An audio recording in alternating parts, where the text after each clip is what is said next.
Hello, welcome back to അനുസിമി kitchen. ഇന്നത്തെ നമ്മുടെ സ്പെഷ്യൽ വളരെ രുചികരമായിട്ട് പെട്ടെന്ന് തന്നെ തയ്യാറാക്കിയെടുക്കാൻ പറ്റാവുന്ന നല്ലൊരു ചെമ്മീൻ ബിരിയാണിയുടെ റെസിപ്പിയാണ്. അപ്പോൾ ഇതെങ്ങനെയാണ് തയ്യാറാക്കുന്നതെന്നൊന്ന് കണ്ടു നോക്കിയാലോ. അപ്പോൾ ചെമ്മീൻ ബിരിയാണി ഉണ്ടാക്കാനായിട്ട് 1/2 കിലോ ചെമ്മീൻ നന്നായി കഴുകി എടുത്ത് വെച്ചിട്ടുള്ളതാണ്. ഇനി ഇതിലേക്ക് 1 ടീസ്പൂൺ മുളക് പൊടി, 1/2 ടീസ്പൂൺ മഞ്ഞൾപ്പൊടി, ആവശ്യത്തിനുള്ള ഉപ്പ് ഇതെല്ലാം കൂടി ഇട്ട് കൊടുത്ത് നന്നായി യോജിപ്പിച്ചെടുക്കണം. എന്നിട്ട് ഇതൊരു അരമണിക്കൂർ ഒന്ന് റെസ്റ്റ് ചെയ്യാനായിട്ട് മാറ്റി വയ്ക്കാവുന്നതാണ്. ഈ സമയം കൊണ്ട് ബിരിയാണിയുടെ ഗാർണിഷിന് ആവശ്യമായിട്ടുള്ള സബോള ഒന്ന് ഫ്രൈ ചെയ്തെടുക്കാനുണ്ട്. അപ്പോൾ അതിനായിട്ടൊരു പാത്രം അടുപ്പത്തേക്ക് വെച്ച് 2-3 ടേബിൾ സ്പൂണോളം ഓയിൽ ഒഴിച്ച് കൊടുക്കുന്നുണ്ട്. ഓയിൽ ഒന്ന് ചൂടായി വരുമ്പോൾ അതിലേക്ക് മീഡിയം സൈസ് വരുന്ന ഒരു സബോളയാണ് ഇട്ട് കൊടുക്കുന്നത്. ഇനി ഇതൊരു ഗോൾഡൻ കളർ ആവുന്നത് വരെ ഒന്ന് ഫ്രൈ ചെയ്തെടുക്കണം. തീ നല്ല ഹൈ ഫ്ലെയിമിൽ തന്നെയാണ് വെച്ചിട്ടുള്ളത്. ഒപ്പം തന്നെ ഇടവിട്ട് ഇത് ഇളക്കി കൊടുക്കുകയും വേണം. അതുപോലെ തന്നെ സബോള നല്ല ക്രിസ്പി ആയിട്ട് കിട്ടുന്നത് വരെ ഫ്രൈ ചെയ്തെടുക്കണം. അപ്പോൾ അതിനായിട്ട് ഇതേപോലെ ഇടവിട്ട് ഇളക്കി കൊടുക്കുകയും വേണം. ഇനി ഒരു ലൈറ്റ് ഗോൾഡൻ കളറായി മാറി തുടങ്ങുമ്പോൾ തീ ഒരു മീഡിയം ഫ്ലെയിമിലേക്ക് മാറ്റി കൊടുക്കുകയും വേണം.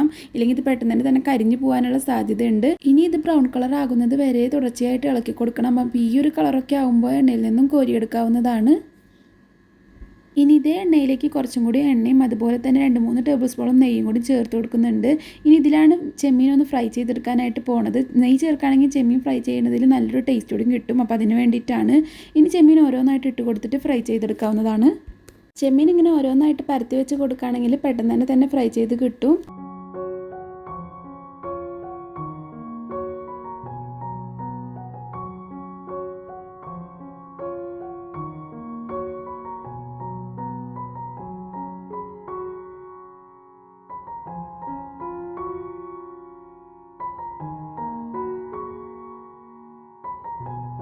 അപ്പോൾ ചെമ്മീൻ ഇവിടെ അത്യാവശ്യം നന്നായി മുരിഞ്ഞ് കിട്ടിയിട്ടുണ്ട്. ഇനി ഇതെടുത്ത് മാറ്റാം. ഇതുപോലെ തന്നെ ബാക്കിയും കൂടി ഉണ്ടായതൊന്ന് ഫ്രൈ ചെയ്തെടുക്കുന്നുണ്ട്.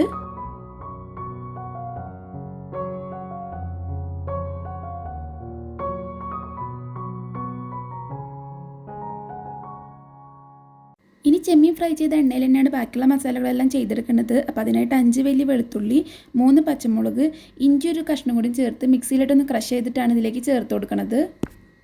ഇനി ഇതിൻ്റെ പച്ചമണം മാറി കിട്ടുന്നത് വരെ ഒന്ന് വഴറ്റിയെടുക്കണം. ചെമ്മീൻ ഫ്രൈ ചെയ്ത എണ്ണയിൽ തന്നെ എല്ലാ മസാലകളും ചെയ്തെടുക്കുകയാണെങ്കിൽ അതിനൊന്നും കൂടി ടേസ്റ്റ് ഉണ്ടാകും.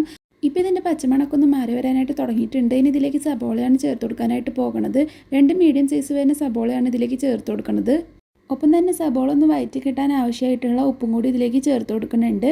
എന്നിട്ട് എല്ലാം കൂടി ഒന്ന് മിക്സ് ചെയ്തെടുക്കുകയാണ്.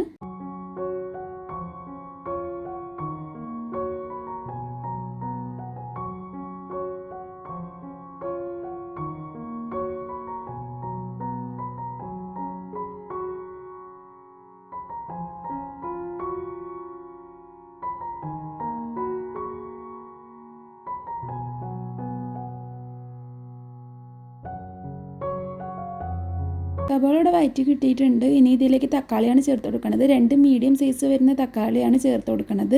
എന്നിട്ട് ഇതെല്ലാം കൂടി ഒന്ന് ഇളക്കി മിക്സാക്കി എടുത്തതിന് ശേഷം ഇതൊന്ന് അടച്ചു വെച്ച് കൊടുക്കണം. തക്കാളി നല്ലതുപോലെ ഒന്ന് വെന്ത് ഉടഞ്ഞ് സോഫ്റ്റായിട്ട് കിട്ടണം. അപ്പോൾ അതിന് വേണ്ടിയിട്ടാണ് അടച്ചു വെച്ച് കൊടുക്കുന്നത്. അപ്പോൾ തക്കാളി നന്നായി സോഫ്റ്റായി വന്നിട്ടുണ്ട്. ഇനി ഇതൊന്ന് ഇളക്കി കൊടുത്തതിന് ശേഷം ഇതിലേക്ക് മസാലപ്പൊടികൾ ചേർത്ത് കൊടുക്കണം. 1/4 ടീസ്പൂൺ മഞ്ഞൾപ്പൊടി, 1/2 ടീസ്പൂൺ ഗരം മസാല, 1/2 ടീസ്പൂൺ കുരുമുളക് പൊടി, ഇത് 3ഉം കൂടി ചേർത്ത് കൊടുത്തിട്ട് ഇതിൻ്റെ പച്ചമണമൊക്കെ ഒന്ന് മാറി വരുന്നത് വരെ ഇളക്കി കൊടുക്കാം.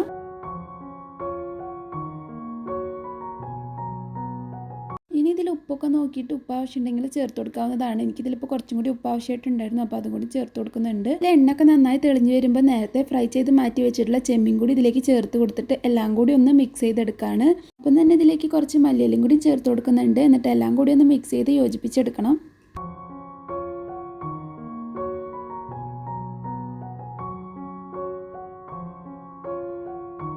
ഇനി ചെമ്മീനിൽ മസാല പിടിക്കുന്നത് വരെ ഇതൊന്ന് അടച്ചു വെച്ച് കൊടുക്കാം. അപ്പോഴേക്കും ബിരിയാണിക്ക് ആവശ്യമായിട്ടുള്ള നെയ്ച്ചോറൊന്ന് തയ്യാറാക്കി എടുക്കണം. അതിനായിട്ട് പഞ്ചാബ് ഗാർഡൻ്റെ ബസ്മതി റൈസ് 2 കപ്പാണ് എടുത്തിട്ടുള്ളത്. ചോറ് വയ്ക്കാൻ ആവശ്യമായിട്ടുള്ള പാത്രം അടുപ്പത്തേക്ക് വെച്ച് കൊടുത്തിട്ട് 2 ടേബിൾ സ്പൂണോളം നെയ്യും 2 ടേബിൾ സ്പൂണും ഓയിലും ഒഴിച്ചു കൊടുക്കുന്നുണ്ട്.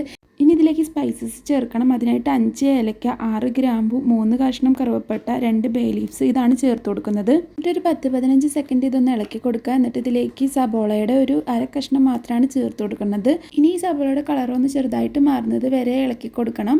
അപ്പോൾ ഒരു ചെറിയൊരു ഗോൾഡൻ കളറായി വരാനായിട്ട് തുടങ്ങിയിട്ടുണ്ട്. ഇനി ഇതിലേക്ക് നേരത്തെ കഴുകി മാറ്റി വെച്ചിട്ടുള്ള അരിയാണ് ചേർത്ത് കൊടുക്കുന്നത്. ഇനി തീ കൂട്ടി മീഡിയം ടു ഹൈ ഫ്ലെയിമിൽ വെച്ചിട്ട് തുടർച്ചയായിട്ടൊന്ന് ഇളക്കി കൊടുത്തിട്ട് അരി ഒന്ന് റോസ്റ്റ് ചെയ്തെടുക്കണം. തീ കൂട്ടി വെച്ചില്ലെങ്കിൽ അരി പെട്ടെന്ന് തന്നെ പൊടിഞ്ഞു പോകാനുള്ള സാധ്യതയുണ്ട്. ഏകദേശം ഒരു 4-5 മിനിറ്റ് നേരമാണ് അരി ഇങ്ങനെ റോസ്റ്റ് ചെയ്തെടുക്കേണ്ടത്. ഇതിപ്പോൾ ഇവിടെ 5 മിനിറ്റ് ഒന്ന് റോസ്റ്റ് ചെയ്തെടുത്തിട്ടുണ്ട്. ഇനി ഇതിലേക്ക് ചൂടുവെള്ളമാണ് ഒഴിച്ചു കൊടുക്കുന്നത്. 1 ഗ്ലാസ് അരിക്ക് 1.5 ഗ്ലാസ് വെള്ളം എന്ന അളവിലാണ് ഒഴിച്ചു കൊടുക്കുന്നത്. അങ്ങനെ 3 ഗ്ലാസ് വെള്ളമാണ് ഇതിലേക്ക് എടുത്തിട്ടുള്ളത്.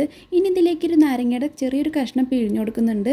അതുപോലെ തന്നെ ആ നാരങ്ങയും ഒന്ന് ഇതിലേക്ക് കട്ട് ചെയ്തിട്ട് കൊടുക്കുന്നുണ്ട്. ഇനി ഇതിലേക്ക് ഉപ്പ് ചേർത്ത് കൊടുക്കുന്നുണ്ട്. ഉപ്പിൻ്റെ അളവ് എപ്പോഴും ഇത്തിരി കൂടുതലായിട്ട് തന്നെ നിൽക്കണം. അതുപോലെ തന്നെ കറിവേപ്പിലയും ചേർത്ത് കൊടുക്കുന്നുണ്ട്.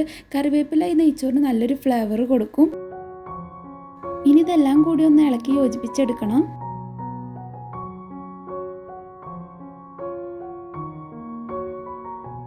ഇപ്പോൾ വെള്ളം നന്നായി തിളയ്ക്കാനായിട്ട് തുടങ്ങിയിട്ടുണ്ട്. ഇനി തീ ലോ ഫ്ലെയിമിലേക്ക് മാറ്റിയിട്ട് അടച്ചു വെച്ച് കൊടുക്കണം. ഇനി ഇത് കുക്കറിലാണ് ഉണ്ടാക്കുന്നതെന്നുണ്ടെങ്കിൽ ഈ ഒരു സമയത്ത് കുക്കർ അടച്ചു വെച്ച് കൊടുത്തിട്ട് മീഡിയം ഫ്ലെയിമിൽ ഒരു 2 വിസിലടിച്ചിട്ട് അതിൻ്റെ കംപ്ലീറ്റ് പ്രഷറും പോയതിന് ശേഷം ഒന്ന് തുറന്നു നോക്കിയാൽ മതിയാകും. അപ്പോൾ കറക്റ്റ് നെയ്ച്ചോറായിട്ട് കിട്ടും. ഇനി ഇതുപോലെ പോട്ടിലാണ് ഉണ്ടാക്കണമെന്നുണ്ടെങ്കിൽ ഇടയ്ക്ക് ഇതുപോലെ തുറന്നു കൊടുത്തിട്ട് നന്നായി ഒന്ന് ഇളക്കി കൊടുക്കുകയും വേണം.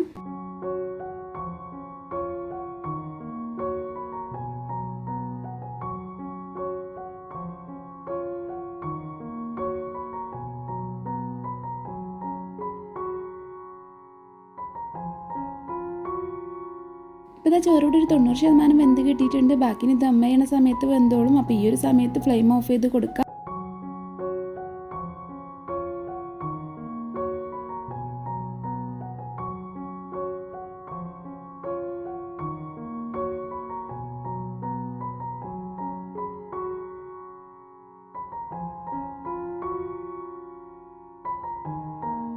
ഇനി ദം ചെയ്യാനായിട്ട് തുടങ്ങാം. അപ്പം നേരത്തെ റെഡിയാക്കി വെച്ചിട്ടുള്ള മസാല ഒന്നുകൂടി ചൂടാക്കുന്നുണ്ട്. എന്നിട്ട് അതിൽ നിന്നും കുറച്ചെടുത്ത് മാറ്റി വെക്കുന്നുണ്ട്. 2 ലെയറായിട്ടാണ് ഇവിടെ ദമ്മിട്ട് കൊടുക്കുന്നത്. അതിനായിട്ട് നേരത്തെ വേവിച്ച് വെച്ചിട്ടുള്ള ചോറിൻ്റെ പകുതി ആദ്യത്തെ ലെയറായിട്ട് ഈ മസാലയുടെ മുകളിലേക്ക് ഇട്ട് കൊടുക്കുന്നുണ്ട്.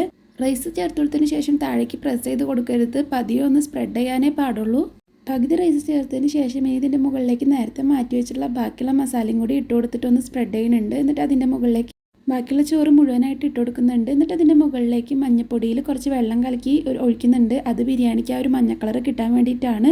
എന്നിട്ട് ഇതിൻ്റെ മുകളിലേക്ക് കുറച്ച് മല്ലിയില ഇട്ട് കൊടുക്കുന്നുണ്ട്. അതുപോലെ തന്നെ നേരത്തെ ഫ്രൈ ചെയ്ത് മാറ്റി വെച്ചിട്ടുള്ള സബോളയും ഇതിൻ്റെ മുകളിലേക്ക് മുഴുവനായിട്ട് ഇട്ട് കൊടുക്കുന്നുണ്ട്. എന്നിട്ട് ഇതൊന്ന് അടച്ചു വെച്ച് കൊടുക്കുക. അതിനുശേഷം തീ നല്ല ലോ ഫ്ലെയിമിലാക്കിയിട്ട് 10-12 മിനിറ്റ് ഒന്ന് ദം ചെയ്തെടുക്കണം. അതുപോലെ തന്നെ 12 മിനിറ്റിന് ശേഷം തീയൊന്ന് ഓഫ് ചെയ്ത് കൊടുത്തിട്ട് അടുപ്പ് തുറക്കാതെ 15 മിനിറ്റ് കൂടിയും അങ്ങനെ തന്നെ വെക്കണം. അപ്പോൾ ഇതെല്ലാം ഒന്ന് വെന്തിട്ട് നല്ല അടിപൊളിയായി തന്നെ പ്രോൺസ് ബിരിയാണി ഇവിടെ റെഡിയായി കിട്ടിയിട്ടുണ്ട്. എന്നിട്ട് ഇതൊന്ന് ചെറുതായിട്ടൊന്ന് ഇളക്കി കൊടുത്തിട്ട് എല്ലാം കൂടി ഒന്ന് മിക്സാക്കി എടുക്കാം. ഇനി ഇതൊരു 2-3 മണിക്കൂറിന് ശേഷം ഒന്ന് സെർവ് ചെയ്യുക. അപ്പോഴേക്കും ചൂടൊക്കെ ഒന്ന് കുറഞ്ഞ് മസാലയൊക്കെ നല്ലോണം ചോറിൽ പിടിച്ചിട്ടുണ്ടാവും. അപ്പോൾ നമ്മുടെ നല്ല ടേസ്റ്റി ആയിട്ടുള്ള ചെമ്മീൻ ബിരിയാണി റെഡി ആയിട്ടുണ്ട്. എല്ലാവരും ഇതൊന്ന് ട്രൈ ചെയ്ത് നോക്കുക. അപ്പോൾ നമ്മുടെ ഈ ഒരു വീഡിയോ എല്ലാവർക്കും ഇഷ്ടമായിട്ടുണ്ടെങ്കിൽ ലൈക്ക് ചെയ്യുക, ഷെയർ ചെയ്യുക. അതുപോലെ നമ്മുടെ ഈ ചാനൽ ഇതുവരെയും സബ്സ്ക്രൈബ് ചെയ്യാത്തവരാണെങ്കിൽ സബ്സ്ക്രൈബ് ചെയ്ത് സപ്പോർട്ടും ചെയ്യണേ.